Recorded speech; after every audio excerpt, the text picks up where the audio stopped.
ഈ കുരുക്കുന്ന സിനിമയിലെ ആ ക്യാരക്ടർ എങ്ങനെയായിരുന്നു? കുരുക്ക് എന്ന് പറയുന്ന മൂവിയില് എന്റെ ക്യാരക്ടറിന്റെ പേര് അഞ്ജലി എന്നാണ്.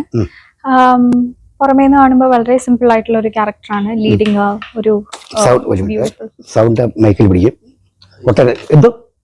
കൊട്ടരുത് പ്ലീസ് പ്ലീസ് പ്ലീസ് പ്ലീസ്. ഞാനല്ല അവതരിപ്പിക്കുന്നത്. ആയിക്കോട്ടെ, അല്ല ഞാനല്ല അവതരിപ്പിക്കുന്നത്. Please please please. രണ്ട് മൈക്കുള്ളൂ, എനിക്കത് മുറിച്ചെടുക്കാൻ പറ്റില്ലല്ലോ. പ്ലീസ് നിങ്ങൾ സഹകരിക്കൂ.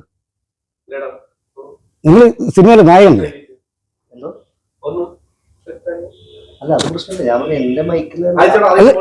അല്ല രണ്ട് മൈക്കിലുള്ള എനിക്കത് മുറിച്ചെടുക്കാൻ പറ്റില്ലല്ലോ. ഞാൻ അയാളുടെ അടുത്ത് ചോദിച്ചോണ്ടിരിക്കുന്ന അയാൾ പറഞ്ഞോണ്ടിരിക്കല്ലേ. എന്റെ സഹോദര, താങ്കളായിട്ട് ഞാൻ സംസാരിച്ചില്ല. താങ്കളോട് സംസാരിക്കാൻ വരുമ്പോഴത്തേക്ക് താങ്കൾക്ക് മൈക്ക് തരും. താങ്കൾ ആദ്യമായിട്ടാണ് ഉപയോഗിക്കുന്നത്. ആദ്യമായിക്കോട്ടെ, നീ പലതവണ ആയിക്കോട്ടെ, ഞാൻ ചോദിക്കുന്നത് ഞാനായിട്ട് സംസാരിക്കുന്നില്ല, ഞാൻ സംസാരിക്കുന്നത് ഞാൻ വന്നാൽ മതിയില്ലേ? എന്റെ സഹോദര, നിങ്ങളല്ലേ ഇതിന്റെ ഈ സിനിമയുടെ നായകൻ? ഈ സിനിമയുടെ നായകൻ നിങ്ങളല്ലേ? എനിക്ക് മൈക്കില്ലല്ലോ. ഈ രണ്ട് മൈക്കുകളിലും ബ്രോ എനിക്കത് മുറിച്ചെടുക്കാൻ പറ്റില്ല. അതുകൊണ്ട് ഞാൻ പറഞ്ഞതേ ഉള്ളൂ. ആ പറഞ്ഞു, കണ്ടിന്യൂ പറയൂ. എങ്ങനെയായിരുന്നു അഞ്ജലി? അഞ്ജലി എന്ന് പറയുന്ന ക്യാരക്ടർ ഈ പറഞ്ഞ പോലെ ഒരു മെച്ചുവേർഡ് ആയിട്ടുള്ള ഒരു ക്യാരക്ടറാണ്. പുറമേ നിന്ന് കാണുമ്പോൾ വളരെ സിമ്പിൾ ആയിട്ട് തോന്നും. ബട്ട് സുഹൃത്തെ, നിങ്ങൾ ഈ ഡിസ്റ്റർബ് ചെയ്യരുത് പ്ലീസ്. അയാളെ സംസാരിച്ചുകൊണ്ടിരിക്കല്ലേ ബ്രോ. നിങ്ങളൊരു ആർട്ടിസ്റ്റ് അല്ലേ? അല്ല, എന്തായാലും ഒരാളൊരു സംസാരിച്ചുകൊണ്ടിരിക്കുമ്പോൾ ആ ഡിസ്റ്റർബ് ചെയ്തെന്ന് പറഞ്ഞോളൂ. അപ്പൊ അദ്ദേഹത്തിന് മൈക്ക് കൊടുത്തു. അല്ല, അദ്ദേഹത്തിന് മൈക്ക് കൊടുത്തില്ല എന്ന് പറയുന്നേ. രണ്ട് മൈക്കേ ഉള്ളൂ. അപ്പൊ ഞാൻ പുള്ളിക്കാരത്തിന് ചോദിച്ചു, പുള്ളിക്കാരത്തിൽ പറയുന്നു. അപ്പൊ അദ്ദേഹത്തിന്റെ ചോദിക്കുമ്പോൾ അദ്ദേഹത്തിന് മൈക്ക് ഞാൻ കൊടുക്കാം. അല്ല, അതെ, ഞാൻ അതാണ് സമാധാനമായിട്ട് ഞാൻ പറഞ്ഞത്. നമുക്കറിയാലോ, നമ്മൾ മീഡിയ ഇന്നലൊരു മീഡിയ പറഞ്ഞ അൻലാൻഡോ അഭിനയിച്ച സിനിമയില്, അൻലാൻഡെ പോലെയുള്ള ഒരു ആക്ടർ അഭിനയിച്ച പടത്തില് ഏഷ്യനെറ്റ് അല്ലെങ്കിൽ മാതൃഭൂമി പോലുള്ള ലീഡിങ് മീഡിയാസ് വരുന്നത് പ്രാക്ടിക്കലി പോസിബിൾ അല്ല എന്ന് പറഞ്ഞാൽ, അപ്പൊ ഇതൊക്കെ അതിന്റെ ഒരു റിഫ്ലക്ഷൻ അല്ല ബ്രോ. ഞാൻ ആ രീതിയിലല്ല പറഞ്ഞത്. ഫസ്റ്റിൽ തന്നെ സോറി. അല്ല, ഞാനല്ല. താങ്കൾ ആദ്യം ഞാൻ സംസാരിച്ചപ്പോൾ തന്നെ താങ്കൾ അവിടെ പൊട്ടി. അപ്പൊ ഞാൻ പറഞ്ഞു അത് ഡിസ്റ്റർബൻസ് ആവുമെന്ന് പറഞ്ഞു.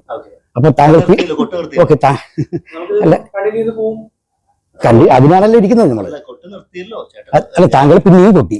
അല്ല, പിന്നെ ഞാൻ പുള്ളിക്കാരത്തെ സംസാരിച്ചോളൂ. പിന്നെ കൂട്ടില്ല. ഞാൻ ചോദിക്കുന്നു, ഞാൻ ലീഡർ ചെയ്യുന്ന പടത്തിൽ എന്നെ ഇന്റർവ്യൂവിന് വിളിച്ചിട്ട് എനിക്ക് മൈക്കില്ല. ഇപ്പൊ ചേട്ടൻ തുടങ്ങിയപ്പോ എന്നെ ഒന്ന് വിഷ് ചെയ്ത് പോലും ഇല്ല. ആ കുട്ടിയാണ് വിഷ് ചെയ്ത് സംസാരിച്ചത്. അപ്പൊ നായികനെ വെച്ച് മാത്രം ഞാൻ ആ രീതിയിലാണ് പറഞ്ഞത്. ചേട്ടൻ കണ്ടിന്യൂ ചെയ്തു. അല്ല, വേണ്ട, ഒരു കാര്യം ഞാനവിടെ ചെന്ന് നിർത്താം. അല്ല, കാരണം വെച്ചാൽ നമ്മൾ തുടക്കത്തിൽ തന്നെ അങ്ങനെ ഒരു കല്ലുകടി വരുമ്പോഴത്തേക്ക് അതൊരു ബുദ്ധിമുട്ടായിട്ട് വരില്ലേ? അപ്പൊ ഞാൻ ആലോചിച്ച് നോക്കും, താങ്കൾ ആലോചിച്ച് നോക്കും. ഞാൻ താങ്കളുടെ അടുത്ത് സംസാരിച്ചുകൊണ്ടിരിക്കുകയാണ്. അതിനിടയ്ക്ക് അദ്ദേഹം അവിടെ പൊട്ടി. അപ്പൊ ഞാൻ പറഞ്ഞു കൊട്ടരുത്, ഡിസ്റ്റർബൻസ് ആയെന്ന് പറഞ്ഞു. പിന്നെ അത് കഴിഞ്ഞ് പിന്നെയും പുള്ളിക്കാരൻ പൊട്ടി. ഓക്കെ. അത് കഴിഞ്ഞിട്ട് താങ്കൾ പിന്നെ സംസാരിച്ചുകൊണ്ടിരുന്നു. പിന്നെ അദ്ദേഹം ഒരുമാതിരി ചുമച്ച കണ്ടില്ലേ അത്? അപ്പൊ അതാരായിരുന്നു പറഞ്ഞു പോകും. അത് ചുമക്കാന്ന് പറഞ്ഞാൽ നമ്മുടെ കൺട്രോളിൽ ഒരു സാധനം. ഓക്കെ, ആയിക്കോട്ടെ. പിന്നെ താങ്കൾക്ക് മയക്ക് തന്നില്ല. അല്ല, വന്ന ചുമ എനിക്ക് വിഴുങ്ങാൻ പറ്റുമോ? അപ്പൊ എന്തായാലും ബുദ്ധിമുട്ടാണെങ്കിൽ ഇവിടെ സ്റ്റോപ്പ് ചെയ്യാം.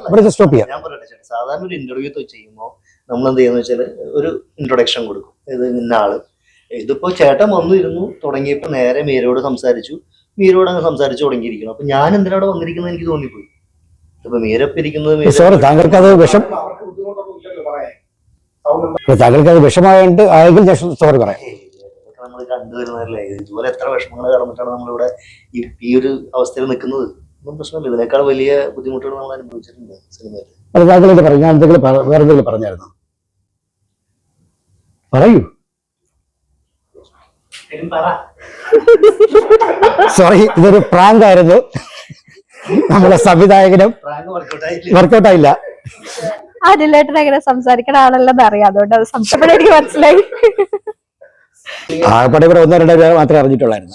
അതെ, നീ അറിഞ്ഞ ഇല്ല. വർക്കൗട്ട് ആയാലേ നീ വന്നില്ല. വർക്കൗട്ട് ആയാലേ